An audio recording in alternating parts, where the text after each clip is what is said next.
विद्यार्थी मित्र हो. आपला बृहन्मुंबई महानगरपालिका शिक्षण विभाग ऑनलाईन शिक्षण सर्वांसाठी. मी गुलाबराव चढामण धनगर, आकुर्ली मनपा मराठी शाळा क्रमांक 1 आपले सगळ्यांचे सहर्ष स्वागत करत आहे. विद्यार्थी मित्र हो, आपला आजचा विषय सामान्य विज्ञान. यामध्ये आपण जे सर्व काही आपण पाहत असतो ते कशाच्या साहाय्याने किंवा कोणत्या जाणीवेने पाहत असतो याविषयी पाहणार आहोत. त्यापैकी आपले पंचेंद्रिय आहेत. तर त्यामध्ये मी जर समजा तुम्हाला ही वस्तू दाखवली, आता ही काय चिंच आहे. चिंच म्हटल्यानंतर आपल्याला तोंडाला सुद्धा लगेच पाणी येतं. त्याची चव कशी असते हे पण आपल्याला कळतं. पुढे तुम्हाला हे द्राक्ष दाखवलेले आहेत. त्यांचा रंग, आकार या सगळ्या गोष्टी आहेत. तर त्या आपल्याला आपल्या जे पंचेंद्रिय आहेत त्याच पंचेंद्रियांच्या साहाय्याने त्यापैकी प्रत्येक ठिकाणी वेगवेगळ्या अवयवांचा वापर होत असतो. मी तुम्हाला एक चित्र दाखवतोय. ही जी मॅजिक फिगर आहे त्याच्याकडे जर निरीक्षण केलं तुम्ही तर तुम्हाला असं जाणवेल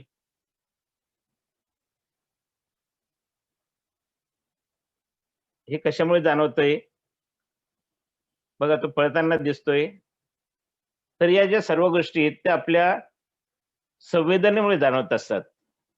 तर आपल्याला या ज्या संवेदना असतात या संवेदना वेगवेगळ्या माध्यमातून आपल्याला आपल्या पंचेंद्रियामध्ये डोळे, कान, नाक, जीभ, त्वचा ही जी पंचेंद्रिय आहेत, आपला चटका लागला हे कशामुळे समजेल तर त्वचेमुळे समजेल. एखादी वस्तू गोड किंवा आंबट आहे हे आपल्याला कशामुळे समजेल तर ती वस्तू आपल्याला जिभेमुळे समजेल. रंग तो आपल्याला डोळ्याने समजेल. त्याचबरोबर आपण इतर ज्या वस्तू पाहत असतो तर त्या पाहण्यासाठी आपल्या दृष्टीची जी संवेदना आहे तर ती संवेदना फार महत्वाची आहे. आणि त्या संवेदनेमुळेच आपण आपल्या सभोवतालचे जे काही निसर्गरम्य वातावरण आहे, डोंगर, नदी, झाडे, काही व्यक्ती आणि इतर वस्तू आणि आपल्या या सृष्टीचे जे काही सुंदर रूप आहे, जसे ढग. आता आपण पाहतो ते ढग, पावसाळ्यात पाहणारे जे ढग, तेव्हा इंद्रधनुष्य, नंतर आकाशात उडणारे वेगवेगळ्या प्रकारचे पक्षी असतात, चंद्र, तारे, हे आपण कशाच्या संवेदनाच्या साहाय्याने पाहत असतो. आपल्याला ज्या संवेदना असतात त्या संवेदनामुळे त्या वेगवेगळ्या प्रकारच्या जाणीवा होत असतात. त्यामध्ये दृष्टीची संवेदना ही सर्वात महत्वाची आहे. आणि या संवेदनेमुळे आपण आपल्या सभोवतालच्या ज्या वस्तू असतात त्या वस्तू पाहू शकत असतो. आता तुम्ही तर सगळे पाहतात. आता ही वस्तू दाखवल्या त्या सुद्धा तुम्ही वस्तू पाहिल्या. ही जी मॅजिक फिगर दाखवली ती सुद्धा तुम्हाला या दृष्टीच्या संवेदनेमुळे जाणून आली किंवा दिसून आली. त्यामध्ये काय बदल होतो, एखादी वस्तू चालते, फिरते का एका ठिकाणी स्थिर आहे, ते आपल्याला या दृष्टीच्या संवेदनेमुळे समजून येत असते. बघा या चित्रामध्ये आपण वेगवेगळ्या प्रकारचे समोर ढग दिसतायत, रम्य वातावरण दिसतंय, नंतर इंद्रधनुष्य दिसतोय. दुसरी जी वस्तू आहे त्या दुसऱ्या वस्तूमध्ये आपल्याला एक झाड दिसतंय. आणि ते झाड का दिसतंय का त्यावरून जो सूर्यापासून येणारा प्रकाश आहे ते प्रकाश किरण, प्रकाश म्हणजे आपण उजेड, आणि त्यामुळे ती वस्तू किंवा ते झाड आहे आपल्याला ते दिसते. आणि त्या झाडातून होणारा प्रकाश जो असतो तो प्रकाश त्याचे परावर्तन होते आणि ते आपल्याला आपल्या डोळ्यात येतात. आणि डोळ्यात आल्यानंतर आपल्या मेंदूच्या साहाय्याने त्याला संवेदना जाणीव होते आणि आपण ती वस्तू पाहू शकत असतो. आता निसर्गामध्ये फक्त काही नुसतं वनस्पती आणि झाडे असतात असं काही नाही, तर या ग्रह, तारे, वेगवेगळ्या प्रकारचे काही तारे जे असतात ते स्वयंप्रकाशित असतात, काही ग्रह परप्रकाशित असतात. आता या ठिकाणी सूर्य, मध्ये चंद्र आहे आणि आपण पृथ्वीवर असतो. चंद्र आपल्याला का दिसतो कारण सूर्यावरून येणारा प्रकाश जो असतो तो प्रकाश चंद्रावर पडतो. चंद्र हा परप्रकाशित आहे, त्यामुळे आपल्याला त्यापासून येणारा प्रकाश जो असतो आपल्यापर्यंत प्रकाशित होत असतो, परावर्तित होत असतो. त्यामुळे तो आपल्याला दिसून येत असतो. वेगवेगळ्या प्रकारचे हे ग्रह जे असतात ते आपण आपल्या दृष्टीच्या साहाय्याने पाहू शकत असतो. तर अशा प्रकारे हे जे दृष्टीची संवेदना किंवा दृष्टीच्या संवेदनेमुळे आपण या वस्तू पाहू शकत असतो. तर आपण विचार केला रात्रीच्या वेळी आपण घरात जात असताना दिवा बंद असेल, दिवा जर बंद असतो, तर तेव्हा काय होतं? किंवा तुम्ही दिवसा किंवा संध्याकाळी रात्री दिवा बंद करून बघा. दिवा बंद केल्यानंतर आणि काही वेळानंतर तो पुन्हा चालू करा. काय दिसून येतं तुम्हाला? ही कृती तुम्ही करून बघा प्रत्यक्ष. रात्रीच्या वेळी तुमच्या खोलीमध्ये जेव्हा जेव्हा एंट्री कराल, तेव्हा दिवा काही काळ बंद करा, नंतर चालू करा. आता दिवा बंद आणि चालू केल्यानंतर खोलीतील वस्तू तुम्हाला बंद केल्यानंतर स्पष्टपणे दिसतात का? किंवा पुन्हा चालू केल्यानंतर तुम्हाला त्या काय जाणवते? तर आपल्याला निश्चितच जाणवतंय, बंद केल्यानंतर त्या वस्तू आपल्याला स्पष्टपणे दिसतही नाही.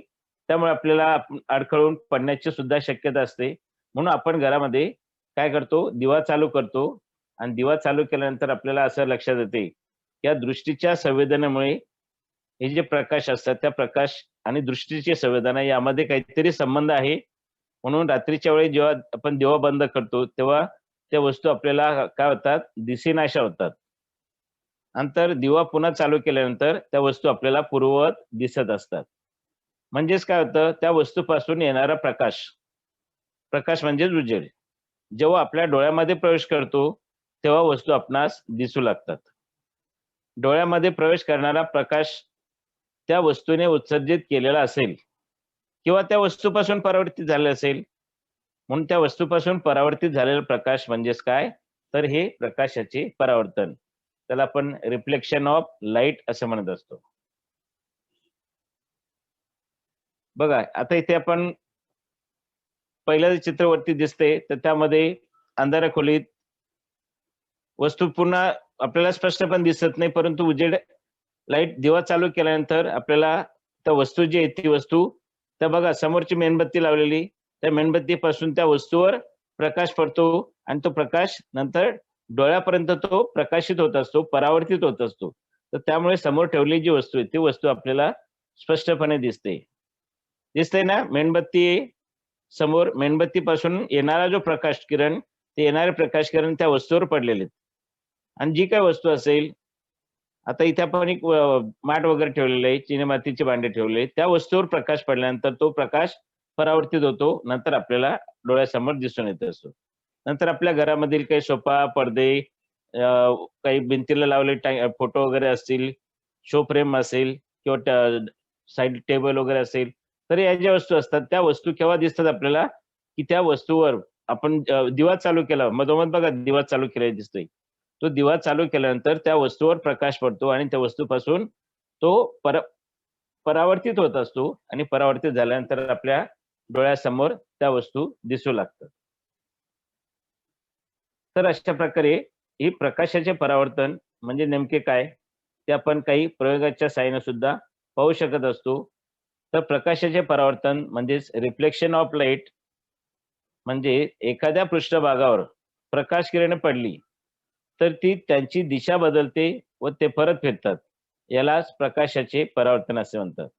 बघा एखाद्या पृष्ठभागावर प्रकाश किरण पडतात आणि नंतर काय होते, ते तसेच सरळच असतात का? नाही, तर त्यांची दिशा बदलते आणि दिशा बदलते आणि ते परत फिरतात.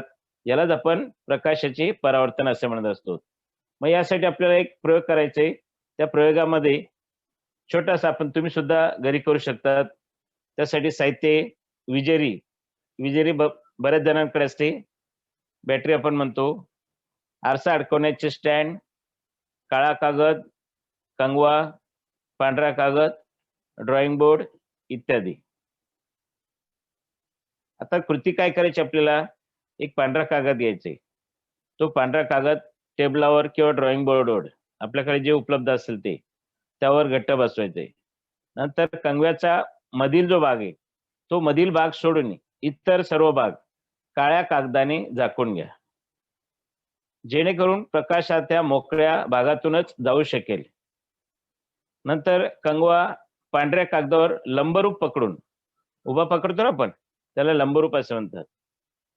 तर लंबरूप पकडून विजेरीच्या साहाय्याने कंगव्याच्या उघड्या भागावर प्रकाश टाकायचा आहे. जो उघडा भाग दिसेल त्यावर प्रकाश टाका. तुम्हाला मी ते दाखवणार प्रयोगामध्ये. उघड्या भागावर प्रकाश टाकल्यानंतर विजेरी व कंगवा यांची योग्य मांडणी करून पांढऱ्या कागदावर प्रकाश किरण मिळवा. आता प्रकाश किरणांच्या मार्गामध्ये आरसा ठेवून काय आढळते याचे निरीक्षण करा. बघा आपण आता प्रयोगाच्या साहाय्याने पाहूया. आता इथे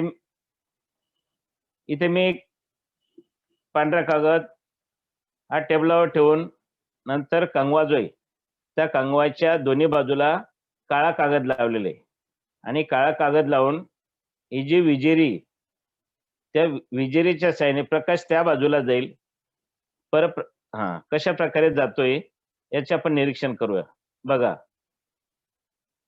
कंगव्याच्या मधोमध आपण प्रकाश टाकल्यानंतर तुम्हाला या विविध रंग यासाठीच दाखवले की प्रकाशाचे परावर्तन किंवा प्रकाश त्या भागातून कशा प्रकारे प्रकाशित होतो आणि काळा कागद लावल्यानंतर जात नाही, फक्त त्याच मार्गातून बघा निळा, लाल आणि हा तिन्ही प्रकारे हा कशा प्रकारे त्या भागातून जातो. आणि त्या मध्यभागी जर आपण आरसा धरला तर काय होणार? आरसा धरल्यानंतर तो प्रकाश आपला मार्ग बदलत असतो. तर या कृतीमध्ये आपल्याला असं दिसून येते की प्रकाश किरण आरशावर आदळल्यानंतर परावर्तित होतात. आता मध्ये जर आपण आरसा धरला तर त्या आरसा प्रकाश किरण काय होणार? परावर्तित होणार आणि ते वेगवेगळ्या दिशेने जातात. जे प्रकाश किरण कोणत्याही पृष्ठभागावर पडतात त्यांना ज्या ठिकाणी ज्या पृष्ठभागावर पडतात तर त्यांना आपत्ती किरण, इन्सिडेंट रे, त्याचा अध्यक्षर आपण आय हे वापरणार आहोत पुढे. बघा, आपत्ती किरण कशाला म्हणतात? जे प्रकाश किरण कोणत्याही पृष्ठभागावर पडतात त्यांना आपत्ती किरण, इन्सिडेंट रे असे म्हणतात. आपत्ती किरण पृष्ठभागावर ज्या बिंदूवर पडतात, नीट लक्ष द्या, आपत्ती किरण पृष्ठभागावर ज्या बिंदूवर पडतात त्या बिंदूला आपतन बिंदू असे म्हणतात. आता पुढे पृष्ठभागावरून परत फिरणाऱ्या किरणास परावर्तित किरण, रिफ्लेक्टेड रे, त्याचा आपण स्मॉल आर हे अध्यक्षर वापरणार आहोत. रिफ्लेक्टेड रे असे म्हणतात, म्हणजे परावर्तित किरण असे म्हणतात. आता परावर्तित किरणांची दिशा काही नियमानुसार ठरते. या नियमास प्रकाशाचे परावर्तन असे म्हणतात. काही नियमानुसार म्हणजे काय? आता आपण ठराविक अंशाच्या कोनातून 30 अंशाच्या कोनातून जर त्याला प्रकाश किरण एखाद्या पृष्ठावर टाकले असेल तर तो पुढे त्या नियमानुसारच, म्हणजे आता नियम आपण शिकणार आहोत त्या नियमानुसारच, म्हणजे 30 अंशाच्या कोनातूनच तो परावर्तित होईल. 60 अंशाच्या कोनातून केलं तर 60 अंशाच्या कोनातूनच परावर्तित होईल. 70 अंशाच्या कोनातून केलं तर तो 70 अंशाच्या कोनातूनच परावर्तित होईल. म्हणजे या ठिकाणी आपल्याला प्रकाशाचे परावर्तन याचे सुद्धा नियम आहेत, तर तो नियमानुसारच तो प्रकाश सुद्धा चालत असतो. तर त्या प्रकाशाच्या परावर्तनाचे नियम काय ते आपण पाहूया. आता या ठिकाणी आरशाची स्थिती दर्शवणारा ज्या ठिकाणी आपण आरसा ठेवणार आहोत तर त्या आरशाची स्थिती दर्शवणारी रेषा काढायची. आडवी रेषा आपण ड्रॉइंग बोर्डवर काढतो. पांढरा कागद घेतल्यानंतर त्यावर एक रेषा काढायची. त्या रेषेला PQ असं नाव द्यायचे. नंतर आपत्ती किरण या ठिकाणी एक किरण त्या रेषेवर जातोय आणि त्या किरणाला आपण AO असे नाव द्यायचे व परावर्तित किरण OB काढायचंय. आता या ठिकाणी हा O सेंटरला आला मध्यभागी, म्हणजे येणारा आता आपत्ती किरण त्याला AO असे नाव द्यायचे. मी तुम्हाला आकृती दाखवणार आहे. आणि परावर्तित किरण OB काढायचे. आरशाची स्थिती दर्शवणाऱ्या रेषेस मध्यभागी 90 अंशाचा म्हणजे 90 डिग्रीचा कोन करणारी रेषा ON, म्हणजे त्या O बिंदूपासूनच एक N रेषा काढायची. किती अंशाचा कोन करणारी? 90 अंशाचा कोन, म्हणजे 90 डिग्री अँगल होईल. अशा प्रकारे ON ही O येथे काढायची. या रेषेस आपण काय म्हणणार आहोत? स्तंभिका असं म्हणता येईल. आता रेषा ON ही PQ ला कशी असेल? लंबरूप, त्याला लंबवत असे म्हणतात. आता ज्या ठिकाणी ती लंबरूप असेल किंवा लंबवत असेल म्हणून तयार होणारा जो कोन असेल PON, आपत्ती किरण P पासून सुरू होतो, O अपतन बिंदू आणि N ही स्तंभिका ON, म्हणजे तयार होणारा जो कोन असेल तो PON हा कोन QON याच्याशी एकरूप असेल किंवा दोन्ही समान मापाचे असतील, म्हणून angle PON is equal to angle QON is equal to 90 degree. आता तुम्हाला आकृती दाखवतो मी. हे बघा, PQ याची स्थिती दर्शवणार हा जो रेषाखंड आहे तो PQ आपण काढलेला आहे. ए पासून येणारा आपत्ती किरण O बिंदूवर, तर त्या बिंदूला, त्या किरणाला आपण आपत्ती किरण असे म्हणतात. नंतर परावर्तित किरण OB, O पासून परावर्तित झालेला म्हणतो आपण, तो परावर्तित किरण OB काढलेला आहे. आणि मध्ये जी स्तंभिका आहे O पासून N पर्यंत 90 अंशाचा कोन, राईट साईडला बघा दाखवलं तुम्हाला, R हे दाखवलेलं, मग तो 90 अंशाच्या कोनातून तो कोन तयार केलेला आहे. तर या ठिकाणी तिकडे 90 अंशाचा कोन तयार केलेला आहे आणि ज्या बिंदूवर येतात त्याला आपण आपात बिंदू असे म्हणतात. आता या ठिकाणी हे जे कोन दोन्ही बाजूला आहेत ते 90 अंशाचे, मध्यभागी आपाती किरण आणि स्तंभिका यामधील जो कोन आहे त्या कोनाला आपण काय म्हटलेले, आपतन कोन असे म्हटलेले. लक्षात येते सगळ्यांना? आपत्ती किरण आणि स्तंभिका यामधील जो कोन आहे त्या कोनाला आपतन कोन असे म्हणतात. परावर्तित किरण आणि स्तंभिका यामध्ये जो R दाखवलेला आहे तर त्या कोनाला आपण परावर्तन कोन असे म्हणतात. आता यावरून आपल्याला पुढे नियम शिकायचे आहेत. म्हणजे आपत्ती कोन, परावर्तित कोन, स्तंभिका यानुसार आपण आता नियम शिकणार आहोत. ते नियम मी आता सांगतोय तुम्हाला. तर नियम कशा प्रकारे आहेत? हे आपत्ती किरण, परावर्तित किरण आणि स्तंभिका एकाच प्रतलात PQ जे रेषे त्यापासून एकाच बाजूला आहेत की नाही, मग त्याला आपण म्हणतात आपत्ती किरण, परावर्तित किरण आणि स्तंभिका. हे एकाच प्रतलात आहेत, दिसतंय सगळ्यांना? आपत्ती कोन आणि परावर्तित कोन स्तंभिकेच्या विरुद्ध बाजूला आहेत. स्तंभिकेच्या डाव्या बाजूला आपत्ती कोन, उजव्या बाजूला परावर्तित कोन. हा दुसरा नियम. आणि तिसरा नियम, आपत्ती कोन आणि परावर्तित कोन समान मापाचे असतात. हे बघा, हे परावर्तनाचे नियम. प्रकाश परावर्तनाचे 3 नियम आहेत. आपतन कोन व परावर्तन कोन समान मापाचे असतात. आपत्ती किरण, परावर्तित किरण व स्तंभिका हे एकाच प्रतलात असतात. आणि तिसरं, आपत्ती किरण व परावर्तित किरण स्तंभिकेच्या विरुद्ध बाजूस असतात. तिन्ही नियम लक्षात ठेवायचे. परीक्षेला 100% प्रश्न विचारला जातो. तर यासाठी आपण पुढे प्रयोगाच्या सहाय्याने, तर हे जे किरण आहेत तर ते त्याच मापाने जातात का ते आपण पाहूया. बघा, आता या ठिकाणी आपण पाहिलेले आरशाची स्थिती दर्शवणारी रेषा ही जी PQ आहे, ही PQ काढलेली आपण. नंतर त्या मध्यभागी स्तंभिका आपण काढलेली. हे बघा, आरशाची स्थिती दर्शवणारी रेषा PQ, ही PQ काढायची, तिथे आरसा ठेवायचा आहे ना, आरशाच्या समोर ही स्तंभिका. आता 0 अंशाच्या कोनातून जर आपण तो लेझर किरण लावला तर तो त्याच दिशेने परंतु विरुद्ध मार्गाने, म्हणजे त्या अंशाच्या कोनातूनच तो परावर्तित होत असतो. मध्ये ही स्तंभिका. स्तंभिकेच्या एका बाजूला आरशावर पडणारा प्रकाश किरण जो आहे तो प्रकाश किरण आता विशिष्ट मार्गाने विशिष्ट कोनातून, आपण 0 अंशाच्या कोनाचं उदाहरण पाहिलं की स्तंभिकेवरच तो परत येत असतो. नंतर आपण 30 अंशाच्या कोनातून घेऊन बघूया. बघा, मी 30 अंशाच्या कोनावर घेतो. परावर्तित होणारा किरण बघा किती दिसतोय, 30 अंशाच्या कोनातून दिसतोय तुम्हाला. म्हणजे मी तिकडे 30 अंशाच्या कोनावर, आता पुढे 40 अंशाच्या कोनावर घेतला तर तो इकडे 40 अंशाच्या कोनावर दिसतोय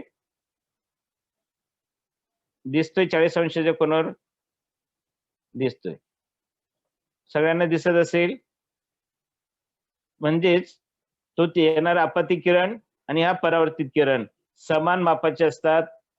आपत्ती किरण, परावर्तित किरण, बघा त्या ठिकाणी तो बिंदू येतो त्याला अपतन बिंदू असे म्हटलेलं आपण. त्या आरशावर त्या बिंदूवर येतात. बघा इथे 40 अंशाच्या कोनातून इकडे सुद्धा तो 40 अंशाच्या कोनातून परावर्तित होताना आपल्याला दिसून येत असतो. आपत्ती किरण आणि परावर्तित किरण हे बघा स्तंभिकेच्या विरुद्ध बाजूस दिसतायत. मी तिकडून प्रकाश किरण टाकतोय आणि मध्ये स्तंभिका आणि तो हा परावर्तित किरण या स्तंभिकेच्या विरुद्ध बाजूस असते, विरुद्ध बाजूला. म्हणजे यावरून तुमचे परावर्तनाचे नियम स्पष्ट झाले असतील. कळलं सगळ्यांना? Very good. तर अशा प्रकारे आपण हे जे प्रकाश परावर्तनाचे नियम याचा अभ्यास करत असताना हा जो प्रयोग केला आहे त्या प्रयोगातूनही तुम्हाला चांगलं क्लिअर स्पष्ट झालं असेल. तर या ठिकाणी परावर्तनाशी संबंधित काही संज्ञा जर तुम्हाला परीक्षेत लिहायचं असेल किंवा विचारलं कोणी तर काय नेमकं किरण म्हणजे काय किंवा कोणता किरण आपत्ती किरण आहे, तर या ठिकाणी आकृतीत पण दाखवलंय तुम्हाला मी. येणारा जो किरण आहे तो किरण कोणता होता? किरण एओ. ए पासून ओ बिंदू पर्यंत येणारा किरण तर त्याला आपण आपत्ती किरण असे म्हटलेलं आहे आणि तो आपत्ती किरण एओ. नंतर बी ओ बिंदू जो आहे ज्या ठिकाणी हे प्रकाश किरण येतात तर त्या ओ बिंदूला आपण आपात बिंदू असे म्हटलेले. नंतर तिसरा किरण ओ बी त्या ओ बिंदू पासून परावर्तित होणारा जो किरण आहे तर त्याला किरण ओबी असे म्हणतात आणि तो ओबी किरण काय तो परावर्तित किरण आहे. नंतर मध्यभागी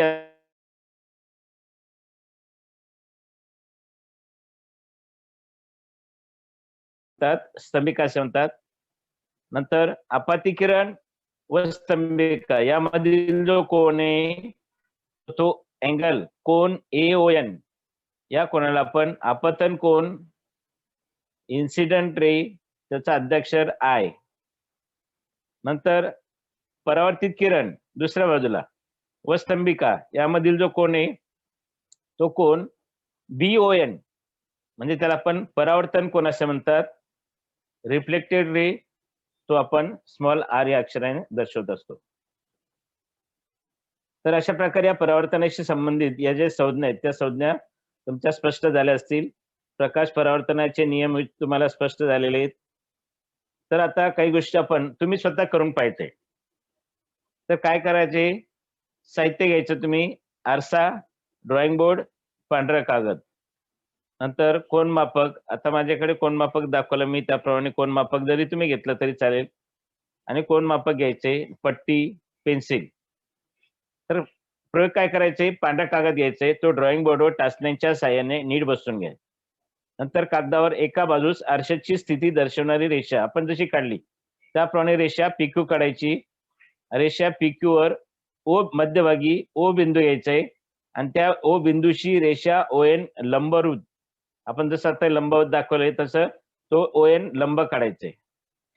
नंतर रेषा ओएनशी 30 अंशाचा कोन किती अंशाचा तुम्ही किती घेऊ शकता पण आपण एक उदाहरण घेतले 30 अंशाचा कोन करणारा किरण एओ काढायचे.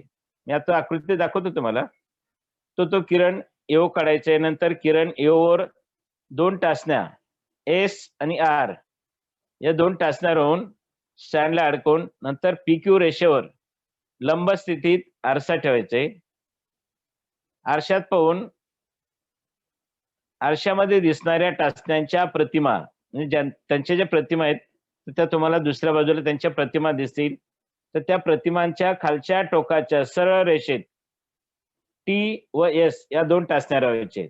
हा प्रयोग तुम्ही घरी करायचा आहे आणि मी जी आकृती दाखवली त्या आकृतीप्रमाणे येते काय तर ते तुम्ही पाहायचे. नंतर आरसा बाजूला काढून टी आणि एस हे जे बिंदू आहेत ते बिंदू ओ बिंदू पर्यंत वाढवायचे. नंतर अँगल कोन टीओएन मोजायचे. आता आपण 30 अंशाचा घेतला तर तो 30 अंशाचाच येतो की नाही तर ते तुम्ही निरीक्षण करायचे. तो प्रयोग करून बघायचे.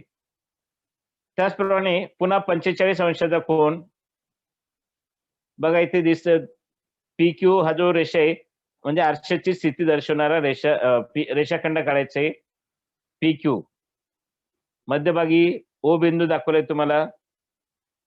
ए ओ हा जो किरण आहे, तर त्या किरणाच्या मध्यभागी काही ठराविक ठिकाणी एस आणि आर तुम्ही ज्या अंतरावर ज्या कोनातून घ्याल, तर तुम्हाला तो दुसऱ्या बाजूला त्या स्तंभिकेच्या विरुद्ध बाजूला तुम्ही जर पाहिलं, डोळा म्हटल्यानं त्या ठिकाणी जर तुम्ही पाहिलं, तर तुम्हाला या टाचण्यांच्या ज्या स्थिती आहेत, एस आणि आर तो किती अंशाच्या कोनातून कारण आपल्याला हा आधी नेमून घ्यायचे, की आधी ठरवायचं आपल्याला. मी 30 अंशाचा घेतोय, तर तो तिकडचा आपल्याला प्रकाशाचे परावर्तनाचे नियम त्याचं सत्यापन जर आपल्याला पाहिजे असेल, म्हणजे नेमकं परावर्तनाचे नियम खरे आहेत की नाही, हे जर आपल्याला पाहिजे असेल, तर त्या ठिकाणी आपल्याला हा प्रयोग करायचा आहे. हा प्रयोग तुम्ही घरी करायचा आहे. एस आणि या ठिकाणी 2 टाचण्या ज्या आपण रोवलेल्या आहेत. नंतर दुसऱ्या बाजूला पाहिल्यानंतर आता घरात आपण पाहतो, की दरवाजाच्या एका बाजूला आपण उभे असू, नंतर दुसऱ्या बाजूची वस्तू आपल्याला दिसते. नंतर अचानक लक्षात येतं, अरे ही वस्तू त्या बाजूला ठेवलेली आहे. ती कुठे दिसली आपल्याला? आरशातून पाहिलं आपण, परंतु त्या दुसऱ्या कोपऱ्यात आहे. तर ही केव्हा ती वस्तू दिसते आपल्याला? कारण त्याचे परावर्तनाचा नियम तिथे लागू होतो, की त्या नियमामध्ये की आपत्ती किरण आणि परावर्तित किरण हे त्या ठराविक मापाचे झाल्यामुळेच आता इथे आपण उदाहरण घेतो 30 अंशाचं. पुढचं उदाहरण आपण 45 अंशाचं घेऊ शकतो. आता एस आणि आर हे ज्या टचण्या आहेत, तर त्या टचण्या दुसऱ्या बाजूला घेतल्यानंतर त्या ठिकाणी आपण यू आणि टी या 2 टाचण्या रोवायच्या आहेत. त्या टाचण्या रोवून नंतर नंतर त्या टाचण्या काढून त्या ज्या ठिकाणी पॉइंट दिसतील त्या ठिकाणी ओ-ए, ओ-टी हा जो किरण वाढवला, नंतर ओ-एन ही स्तंभिका काढली, तर तुम्हाला या ठिकाणी आपण 30 अंशाचा कोन घेतला, तर तो दुसऱ्या बाजूला कोनमापकाच्या सहाय्याने मोजून पाहायचा आहे. तर तो 30 अंश येतो का? तेच पाहायचंय आणि तो बरोबर 30 अंश येतोच. तर त्याऐवजी आपण 45 अंशाचा कोन घेऊन बघूया. याप्रमाणेच एस, आर किंवा तुम्ही जे ठराविक नाव द्याल ते तुमच्या नावानुसार दिलं तरी तुमचं इनिशियल ते पण चालेल. तर ते बिंदू त्या टाचण्या तुम्ही किंवा हा रे रे काढायचा आहे. हा जो किरण आहे, एओ तो काढायचा आहे. तो किरण तुम्ही 45 अंशाचा कोनातून घेतला तर तो पी-क्यू या रेषाखंडावर 45 अंशाच्या कोनातून काढायचा आहे. मध्ये ओ बिंदूपासून तो अपोझिट बाजूला म्हणजे स्तंभिकेच्या विरुद्ध बाजूला तिथे तुम्ही जर नीट पाहिलं आणि त्या किती अंशाच्या कोनातून येतं ते पाहण्यासाठी तुम्हाला त्या टाचण्या त्या एस आणि आर या बिंदूच्या ठिकाणी तिकडे कुठे दिसतायत ते पाहायचे. तिथे त्यात पुन्हा टाचण्या रोवायचे आहेत. इथे आपण यू आणि टी म्हटले. तुम्ही ए आणि बी सुद्धा म्हणू शकतात. एस आणि आर सुद्धा म्हणू शकतात किंवा कोणतेही. नंतर त्या कोनाचं जर माप पाहिलं तर ते त्या टाचण्या पुन्हा काढायच्या आहेत आणि तो रेषाखंड आहे, तो किरण आहे, तो किरण जोडायचे. नंतर कोनमापकाच्या सहाय्याने इथे आपण 45 अंश घेतला तर तिकडे 45 अंश येतो का ते पाहायचंय. पुन्हा अशा प्रकारे 60 अंशाचा कोन घेऊन सुद्धा तुम्ही हा प्रयोग करू शकतात. म्हणजे तुम्हाला या ठिकाणी या परावर्तनाचे नियम आहेत त्याचे सत्यापन म्हणजे प्रयोग आपला सक्सेस झाला किंवा परावर्तनाचे नियम खरे आहेत हे आपल्याला यातून दिसून येईल. आता इथे 30 अंश अपतन कोन असेल, तर परावर्तन कोन सुद्धा 30 अंशाचा असेल. कारण आपण प्रकाशाच्या परावर्तनाच्या नियमामध्ये पाहिले, आपत्ती कोन आणि परावर्तित कोन कसे असतात? समान मापाचे असतात. इथे 30 अंश घेतला तर तो तिकडे 30 अंश, 45 अंश घेतला तर 45 अंशाचा असेल. 60 अंश घेतला तर 60 अंशाचाच असेल. म्हणजे I is equal to R हे तुम्हाला पुढे गणितामध्ये येणार आहे. आता ही कृती तुम्ही काळजीपूर्वक केल्यानंतर तुमच्या लक्षात येईल, या अपतन कोन व परावर्तन कोन हे समान मापाचे असतात. बघा येणारा किरण जो आहे, स्तंभिका, परावर्तित किरण यामध्ये जर कोनाचं माप पाहिलं, तर ते अपतन कोन आणि परावर्तन कोन समान मापाचे असतात. यावरून परावर्तनाच्या नियमाचे आपल्याला सत्यापन दिसून येते. तर हा जो पाठ आहे इथपर्यंत तुम्हाला समजलाच असेल. तर त्यावर आधारित काही आपण ठराविक प्रश्न घेऊया. त्या प्रश्नांचं उत्तर तुम्ही द्यायचे मला एकेकाने. कारण प्रश्न सोपे आहेत आणि आतापर्यंत पाठ जो तुम्हाला अगदी पूर्णपणे समजलाच असेल. तर आपण मी होणार बालवैज्ञानिक या प्रश्नमंजुषेला आपण सुरुवात करूया. मी तुम्हाला एकेकाला प्रश्न विचारेल, त्याचे ऑप्शन सांगेल आणि तुम्ही नंतर मला एकेकाने उत्तर द्यायचे. मी प्रश्नाला सुरुवात करतोय. प्रश्न पहिला, एखाद्या वस्तूपासून येणारा टिंबटिंब डोळ्यामध्ये प्रवेश करतो तेव्हा वस्तू दिसू लागते. पर्याय अ विजेरी, ब प्रकाश आणि क दिवा. बघा, एखाद्या वस्तूपासून येणारा प्रकाश. Yes, very good. कोण बोलला? प्रणाली. प्रणाली, व्हेरी गुड. कारण एखाद्या वस्तूपासून येणारा प्रकाश जर आपल्या डोळ्यामध्ये प्रवेश करतो तेव्हाच ती वस्तू आपल्याला दिसू लागते. आपण विजेरी बंद असेल किंवा लाईट बंद केला तर ती वस्तू आपल्याला दिसून येत नाही, कारण तिचे परावर्तन आपल्या डोळ्यापर्यंत येत नाही, म्हणून आपल्याला त्या वस्तूची जाणीव होत नाही. म्हणून त्या वस्तूपासून येणारा प्रकाश आपल्या डोळ्यामध्ये जर गेला तर त्याची जाणीव होते की ही वस्तू कोणती आहे. म्हणून याचं उत्तर जे ते प्रकाश अगदी बरोबर आहे. प्रश्न दुसरा, प्रकाश किरण ज्या पृष्ठभागावर पडतात त्यांना टिंबटिंब म्हणतात. पर्याय अ आपत्ती किरण, ब परावर्तित किरण आणि क स्तंभिका. परावर्तित किरण. परावर्तित किरण. दुसरं कोणी बोलतंय अजून? प्रकाश किरण ज्या पृष्ठभागावर पडतात. आपत्ती किरण. तानाजी. Tanaji, very good. कारण याला प्रकाश किरण ज्या पृष्ठभागावर येतात, पडतात, तर त्यांना आपण येणारा किरण म्हणजे आपत्ती किरण, आणि जेव्हा तो तिथून रिफ्लेक्ट होतो दुसऱ्या बाजूला जातो तेव्हा त्या किरणाला आपण परावर्तित किरण असं म्हणतात. म्हणून या प्रश्नाचं उत्तर जे आपत्ती किरण. कारण प्रकाश किरण सूर्यापासून येणारे किंवा विजेरीतून येणारे तो प्रकाश किरण ज्या पृष्ठभागावर पडतो, किंवा वस्तूपासून येणारा प्रकाश किरण तो ज्या पृष्ठभागावर पडतो त्या पृष्ठभागाला किंवा त्या किरणाला आपण आपत्ती किरण असं म्हणतात. आणि तिथून जो परावर्तित होतो आपल्या डोळ्यासमोर येतो किंवा दुसरीकडे कुठे जात असेल तर त्या किरणाला आपण परावर्तित किरण असे म्हणतात. आणि मध्ये जी असते ती स्तंभिका. प्रश्न तिसरा, आपतन कोन टिंबटिंब मापाचा असेल तर परावर्तन कोन 45 मापाचा असतो. पहिला अ पर्याय 30 अंश, 45. ब 45. Very good, 45. कारण कधी कधी प्रश्न इथे आपतन कोन जर 45 मापाचा असेल तर पुढे देतात, पण आपल्याला आपल्या बुद्धीला चालना देण्यासाठी अशा प्रकारे आपतन कोन जर टिंबटिंब मापाचा असेल तर परावर्तन कोन 45 मापाचा असतो. म्हणजेच आपतन कोन जर 45 मापाचा असेल तर परावर्तन कोन सुद्धा 45 अंशाचाच असतो. कारण आपण आताच प्रकाशाच्या परावर्तनाचे नियम पाहिलेत की आपत्ती किरण, परावर्तित किरण आणि स्तंभिका हे एकाच प्रतलात असतात. आपत्ती किरण आणि परावर्तित किरण स्तंभिकेच्या विरुद्ध बाजूला असतात. आणि महत्वाचा जो आपण नियम पाहिलाय की आपतन कोन आणि परावर्तन कोन हे समान मापाचे असतात. म्हणून जर आपतन कोन 45 अंशाचा असेल तर परावर्तन कोन सुद्धा 45 अंशाचाच असतो. ओके, क्लिअर झालं असेल. पुढचा प्रश्न आहे, आपतन कोन व परावर्तन कोन टिंबटिंब मापाचे असतात. अ समान, ब असमान आणि क यापैकी नाही.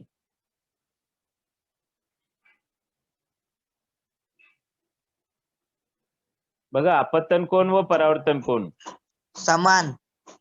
येस. कोण बोलला? प्रथमेश काळे. प्रथमेश काळे, व्हेरी गुड, बरोबर आहे. आपतन कोन व परावर्तन कोन हे समान मापाचे असतात. आताच आपण मी सांगितलं 2 मिनिटापूर्वी की नियम पाहताना सांगितलंय. आता याच्या आधीचा प्रश्न, त्या प्रश्नाचं उत्तर देताना पण सांगितलंय की आपतन कोन व परावर्तन कोन हे समान मापाचे असतात. आणि शेवटचा प्रश्न तुमच्यासाठी येतोय, आपत्ती किरण, परावर्तित किरण व स्तंभिका एकाच टिंबटिंब मध्ये असतात. अ रेषेवर, ब प्रतलात आणि क दिशेने. आपत्ती किरण, परावर्तित किरण व स्तंभिका एकाच टिंबटिंब दिशेने असतात. एकाच दिशेने असतात. चला अजूनही वेळ आहे. रेषेवर. तानाजी गावडे. तानाजी रेषेवर असतात? प्रतलात. यशस्वी. यशस्वी प्रतलात. तर बघा, तिघांनी 3 प्रकारचे उत्तर दिलेले आहेत. मी तुम्हाला पुन्हा सांगतो, नीट लक्ष द्या. आत्ताच आपण प्रकाश परावर्तनाचे नियम पाहिलेत. मी पुन्हा सांगितलेत. तुम्हाला आकृती पण दाखवली. तर त्यामध्ये आपत्ती किरण, परावर्तित किरण व स्तंभिका ही रेषा जी दाखवलेली PQ रेषा, त्या PQ रेषेच्या तोच सरळ रेषेत होता का? नाही. दिसताना आपल्याला आरशात सरळ रेषा जर दिसत असेल, परंतु ते एकाच प्रतलात असतात. कारण नियम आहे तो. प्रकाश परावर्तनाचे नियम आहे. त्या प्रकाश परावर्तनाच्या नियमामध्ये म्हटलेलं आपण आपत्ती किरण, परावर्तित किरण व स्तंभिका हे एकाच प्रतलात असतात. याच्या आधीचा प्रश्न जेव्हा आपण सांगितला तेव्हा सुद्धा मी तुम्हाला नियम पुन्हा तिन्ही नियम स्पष्ट केलेत. तुम्हाला प्रयोगाच्या सहाय्याने पण दाखवलेले आहेत. कारण हे जे नियम आहेत ना फार महत्वाचे आहेत आणि हे नियम तुम्हाला परीक्षेला विचारणारच 100%. कोणत्याही ठिकाणी असा तुम्ही महाराष्ट्रात पूर्ण ठिकाणी कुठेही मुंबईमध्ये सुद्धा ज्या परीक्षा घेतल्या त्या परीक्षेमध्ये हा प्रश्न नक्कीच विचारला जातो किंवा अशा प्रकारे जे पर्याय दिलेले त्या पर्यायांमध्ये दिलं जाईल किंवा तुम्हाला वेगळ्या कोणत्या तरी माध्यमातून परंतु प्रकाश परावर्तनाचे नियम म्हणजे नियम विचारले जाणार. त्यामुळे तिन्ही नियम लक्षात ठेवा. पुन्हा एक वेळा सांगतो, आपतन कोन परावर्तन कोन समान मापाचे असतात. आपत्ती किरण, परावर्तित किरण स्तंभिकेच्या एकाच प्रतलात असतात. आपत्ती किरण व परावर्तित किरण स्तंभिकेच्या विरुद्ध बाजूस असतात. तर आपल्याला हे आपत्ती किरण, परावर्तित किरण आणि स्तंभिका हे एका रेषेवर जरी असले तरी नियमामध्ये काय म्हटलंय ते एकाच प्रतलात असतात आणि ते एका दिशेने नसतात. आरशामध्ये तुम्हाला दिसेल, डोळ्यातून आपण जर पाहिलं की ती सरळ रेषेत दिसतोय म्हणून तो आपण त्या ठिकाणी टाचण्यावर होतो आणि त्या टाचण्यामध्ये आपल्याला तो सरळ दिशेने दिसतो. परंतु नियमामध्ये काय म्हटलंय म्हणून नियम लक्षात ठेवायचे, आपत्ती किरण, परावर्तित किरण व स्तंभिका हे एकाच प्रतलात असतात. विद्यार्थी मित्र, तुम्हाला हा जो पाठ आहे प्रकाशाचे परावर्तन पुन्हा अभ्यास करायचंय, नीट लक्ष द्यायचंय. पाठ तुम्हाला समजला असेल हे गृहीत धरतो. धन्यवाद विद्यार्थी मित्र. अशा प्रकारे तुम्ही आपले जे चॅनल आहे BMC EDU मराठी 8 हे चॅनल सबस्क्राईब करायचे. धन्यवाद. थँक्यू विद्यार्थी मित्र.